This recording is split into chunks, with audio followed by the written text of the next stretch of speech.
200 asylum-seeking children in Britain have gone missing from government care. The UK's Shadow Home Secretary Yvette Cooper linked their disappearance to a criminal network and accused the government of completely failing to stop them.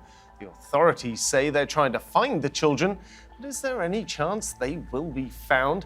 And how could they have gone missing in the first place?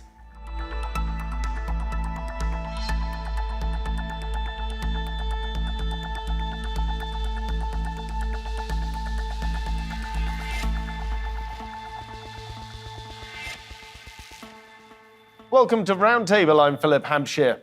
The British government's admission that 200 child asylum seekers are missing from hotel accommodation raises fears that they were taken by human traffickers.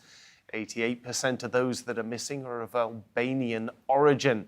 Since 2021, 4,600 unaccompanied children have been accommodated in hotels in Britain. Critics and child protection groups say the UK government has a history of failing to protect asylum seekers, and this is just the latest example of it.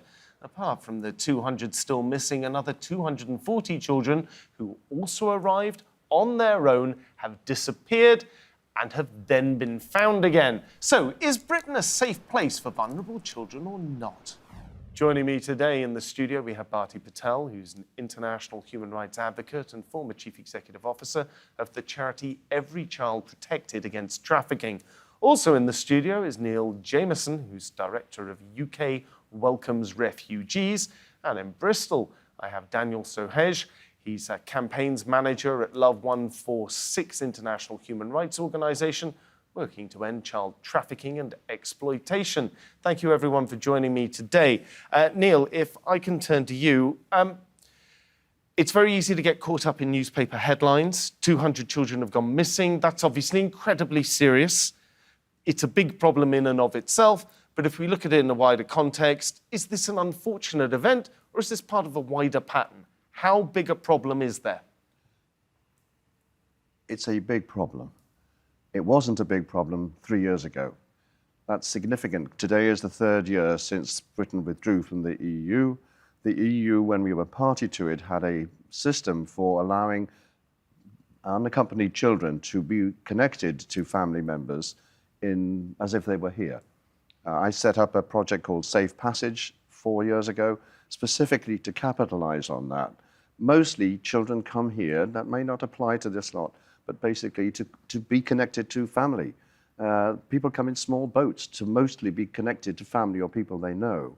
So it's not perversity necessarily. And as I say, the EU had and still has a much more sympathetic and compassionate policy to link up genuinely family members of people who they are coming to stay with, effectively, because they've been thrown out or because they're poor or because their family have collapsed. Bharti, how big a problem do you think it is? I think it's a really big problem, and I'm not sure that is recent. This has been going on for many, many years. Hundreds of thousands of children get trafficked on a very regular basis, and they come from many countries. I mean, these 200 children that have gone missing, although 80% of them have said that they are Albanians and identified as Albanians, we do know that some of them are from other countries, including, as I understand it, one from India. So trafficking of children or children migrating from other countries, it is a big issue. It's not necessarily a recent issue, but it happens. And children going missing, 100,000 children in this country go missing every year. Not all of those asylum seekers? Not all of them asylum seekers. But I think with the asylum seekers, we know that what's happening globally, it's some really horrific things are happening. You talk about conflicts, you talk about wars. So children leaving or unaccompanied children leaving those countries, it's not news. There is no choice but for many of the children to do and take this very, very dangerous journey in order to find a safer country. Daniel, I'm assuming you're also going to agree that it's quite a serious and big problem. So I'm going to put it... Oh, you're not? Go on then. No, I am, yeah. You are. So let me place it to you then. Given the size of this, how much of the blame for the problem can be laid at the door of the British government? If we're talking specifically about this issue with the hotels, then a significant amount of blame can be laid. And that's because they've set up this system of the hotels outside of existing child protection frameworks. So previously, unaccompanied children should be being looked after by local authorities. And even under the auspices of the Department for Education, the Home Office shouldn't really be looking at this as in regards to child protection. Their remit is immigration enforcement. So I think there has to be a real big question about their role in this and why the Home Office is running these hotels and not opening up those child protection frameworks we already have to these children. If I can look at the current situation in the UK, a group of children come into the UK, they will have to go through a whole battery of different uniformed people. They'll have to go through immigrations, they'll have to talk to child social workers, they'll have to talk to customs people, there will be police involved. Once you've been through that battery of people in uniforms and you get put into a hotel, a coach pulls up outside the hotel, someone in a uniform gets out of it, walks into the building, says, "All you kids come with me, get on the coach." Is it not understandable, if not tragic, these kinds of things happen because the children will obey? Yes, I imagine that is the case. The processing of the children is indeed a pretty terrible experience, although they expect that, of course, which is possibly why some may disappear. I am not a specialist in this particular area. I work more broadly with refugees who are not unaccompanied and they're older than 18. But certainly we have got ourselves in a mess and some hysteria, necessary hysteria in Britain, about the number of people who are coming here. I noticed the Prime Minister has sort of pledged his life on stopping the small boats. That's not going to happen because people will continue to come here until there are safe and legal routes for people to follow and come, which is the legitimate right of them to have, and most countries have got these safe and legal routes. The Home Secretary constantly talks about why don't they come through safe and legal routes. It's partly because there are very few ways of doing that here. So that is not answering your question, but it certainly does apply to the overall problem of why are so many people coming here. That's the other thing. There are not so many people coming here. Turkey, I commend massively, has the largest number of refugees in the world. 3.7 million people are looked after in Turkey, as opposed to here last year, 17,000 refugees came and were given the right to stay here. So and Germany has led on compassion, generosity, and so on, and they have integrated pretty well the Syrians that went to Germany in the way when Angela Merkel said, which is unprecedented, "You are welcome here." Bharti, when you're looking at this situation and this rather catastrophic state of affairs, what should the British government be doing differently? Oh my gosh, where do I start? They have to do lots of things differently to what they're doing right now. Right now, it is very much of creating a hostile environment. So it's telling people, don't come here. This is not a country that's going to welcome you. This is a country that, as you said, you'd have to go through large numbers of different organizations, different institutions, in order for you as a child to prove that you are a genuine asylum seeker. Now, we're talking about children. We're talking about children without parents. So I think that whole process needs to change. What this particular process is doing is that it's creating that insecurity for the child. It's creating that uncertainty for the child. And so it's easier for traffickers to play on that and actually say, you know what, the Home Office, the government, it's just going to deport you if you carry on being here. So I'm going to take you away from here. And that's the pull factor. That's the push factor. And so then the child gets trafficked. The child goes missing, and there can be all forms of exploitation. I think the government has got to recognize this, that actually and I would say their very complex and cumbersome system that they have in place to prove that a child or the young adult is an genuine asylum seeker actually creates more vulnerability, and there are risks to children as a result. Well, let's get a comment from the British government, because we have a clip here from Robert Jenrick, who's the British Minister for Immigration, and he says the following. The rise in small boat crossings has placed a severe strain on the asylum accommodation system. We've had no alternative but to temporarily use specialist hotels to give some unaccompanied minors a roof over their heads, whilst local authority accommodation is found. We take our safeguarding responsibilities extremely seriously, and we have procedures in place to ensure all children are accommodated as safely as possible whilst in these hotels. Daniel, do you think that that is a good faith statement from him? It sounds like they've got a shortage of accommodation. What do you do in that circumstance? Your choice is tent cities, your choice is compounds.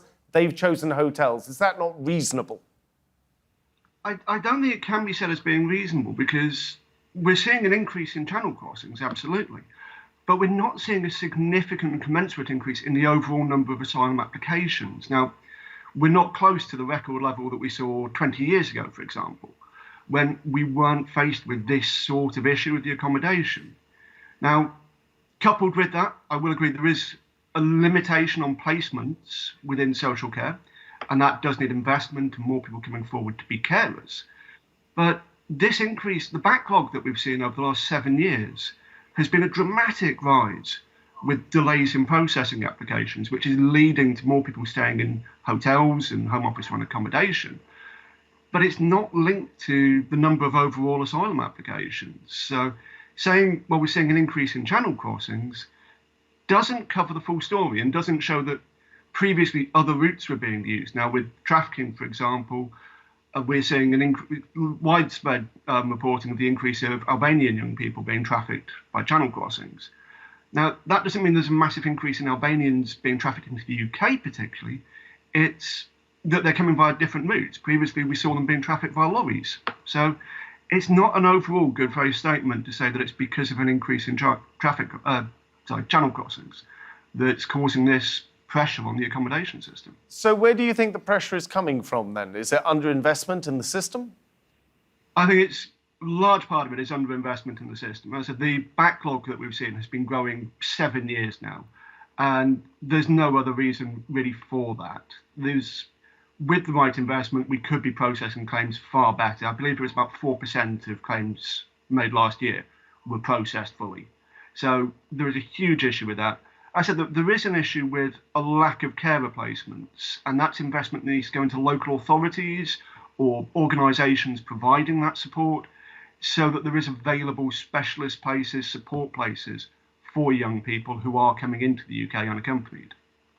Neil, at the moment in the UK, there's something in the region of 6,000 people who are currently going through this hotel-style system in the hopes of getting their application for asylum processed.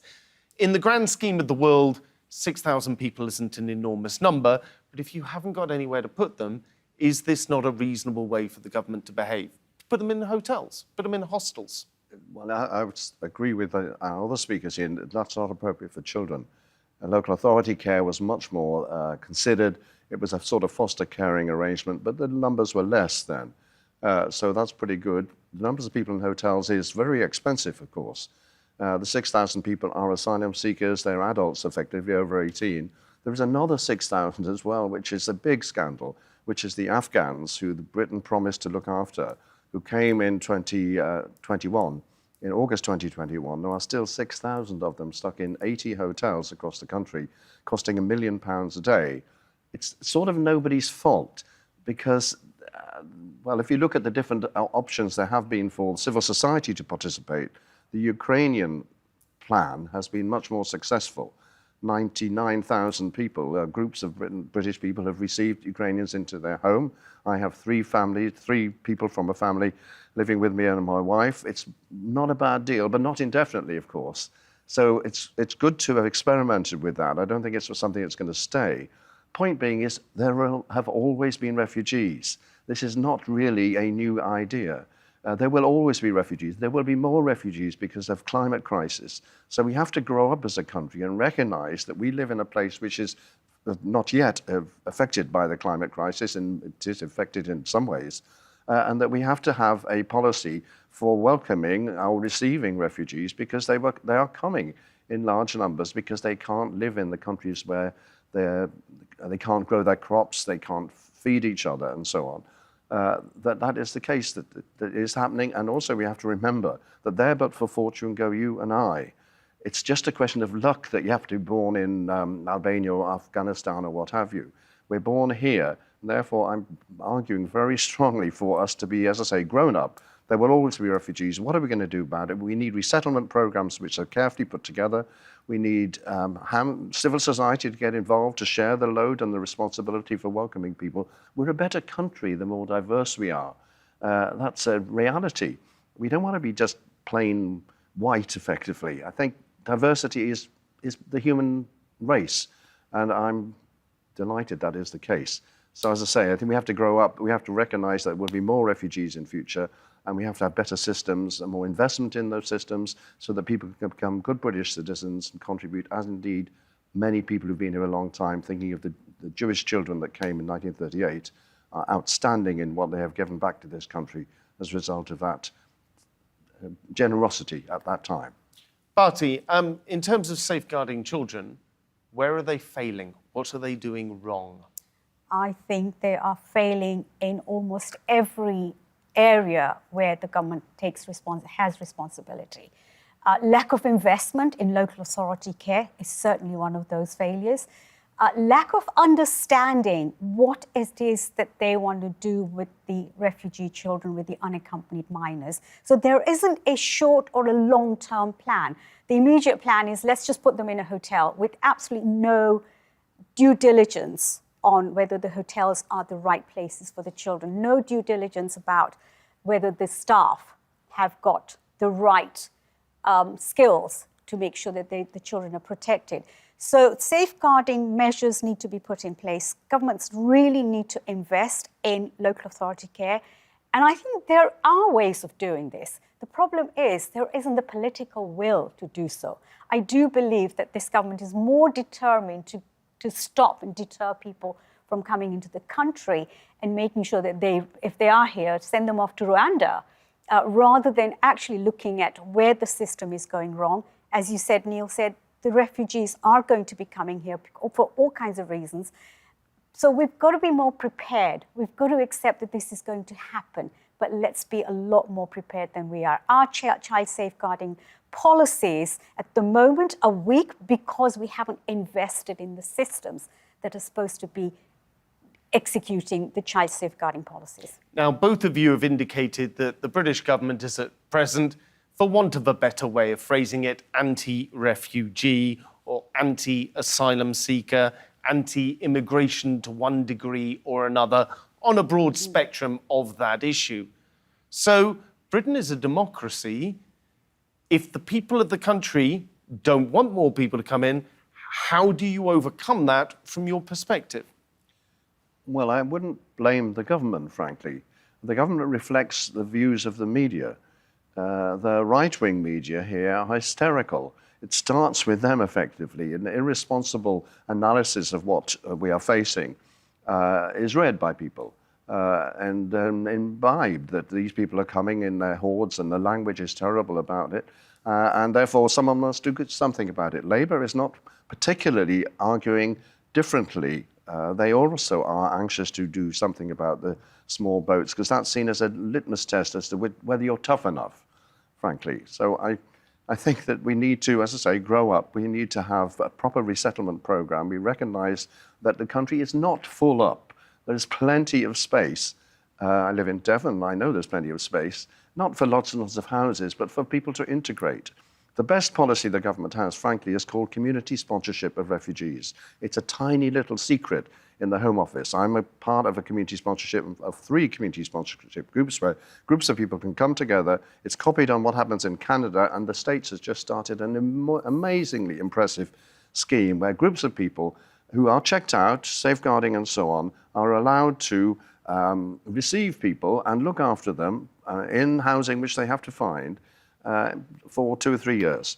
It works brilliantly, and it's very good for us to do that. That's the point. It's humbling to think what we would do if we were in the situation of the people we're looking after. It makes you grow up. Daniel, if I can cross to you. Neil's mentioned there a particular Home Office scheme, which he thinks is a very good way of running the system. I know you're not actually in favour of the Home Office running this system at all, are you? No, not when it comes to children. That's the thing. When we talk about adult refugees, then yes, community sponsorship schemes are an absolutely excellent idea. We've seen a lot of public support for providing protection for asylum seekers.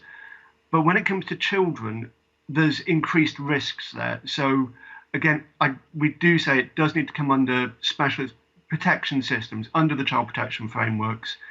When they are placed with carers, those carers need to be properly checked.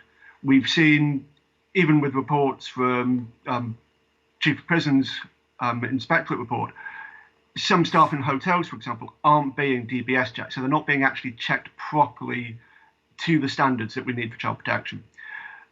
That needs to take place with carers and with anybody who's looking after children. So it can't come under the Home Office. It can't come under schemes like that per se, because you have to put the safeguarding first in all instances for this. Bharti, if I can cross to you. As we look around this situation, no one seems to be taking responsibility for what's happened. The Home Office passes the buck to the fact that part of this process is privatised, and so perhaps it's the private companies that are to blame. Those private companies point back at the Home Office, or they point at social services, or they point fingers at someone else.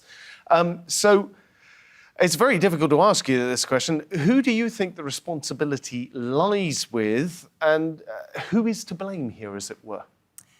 I would say the responsibility lies with the range of actors and the institutions that you've talked about.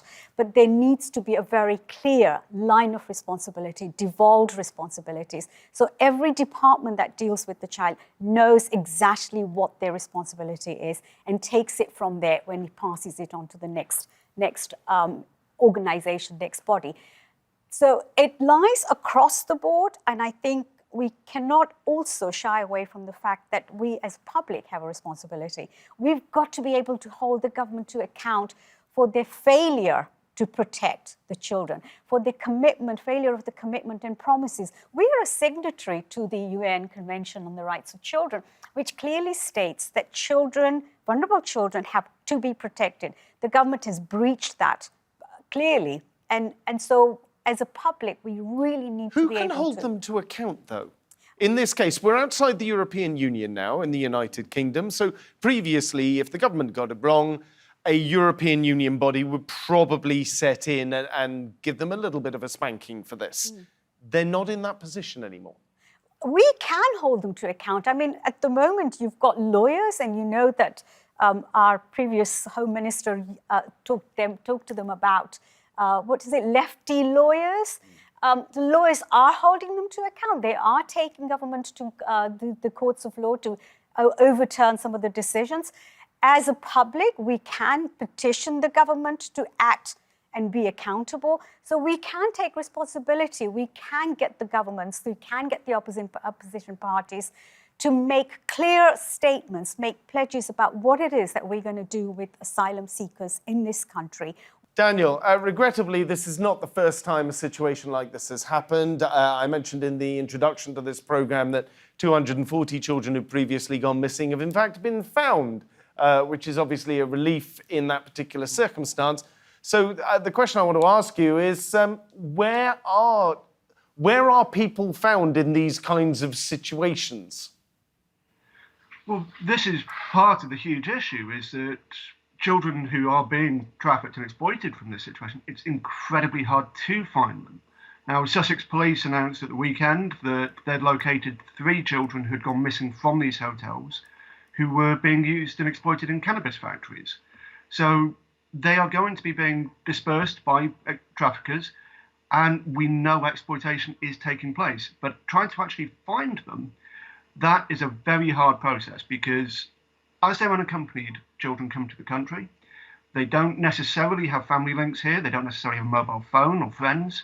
So the usual routes that police would have to identify where missing children could be aren't available to them. So it's more trying to tackle the gangs at source, where they're operating, and then locating the children through that mechanism. And that takes a lot of time. And while that time's going on, these children are being continued to be exploited. So There is no easy way to say they can be found by this way or that way. It is a matter of time and just hard police work to do so. Bharti, I'm going to put the same question to you. In these kinds of situations, where would you expect to find the missing people? It is going to be hard, there's no doubt about it, when we need really a lot of resources, particularly for the law enforcement bodies. What we have seen from the data that's available from the Home Office is that a lot of children, if they are going missing, they do find themselves being economically exploited. You mentioned the cannabis farming, you talk about nail bars. We need to start looking at different areas, different places where it is possible to try and find them. But the police, the law enforcement authority, the local authorities will need adequate resources. Bharti, Neil, Daniel, thank you very much for joining me. I'm afraid that's all we have time for on the show, but remember, you can see more discussion and debate on our YouTube channel. Just head over to YouTube and search for Roundtable TRT World. But from now, from me here and all of the team, thank you for watching.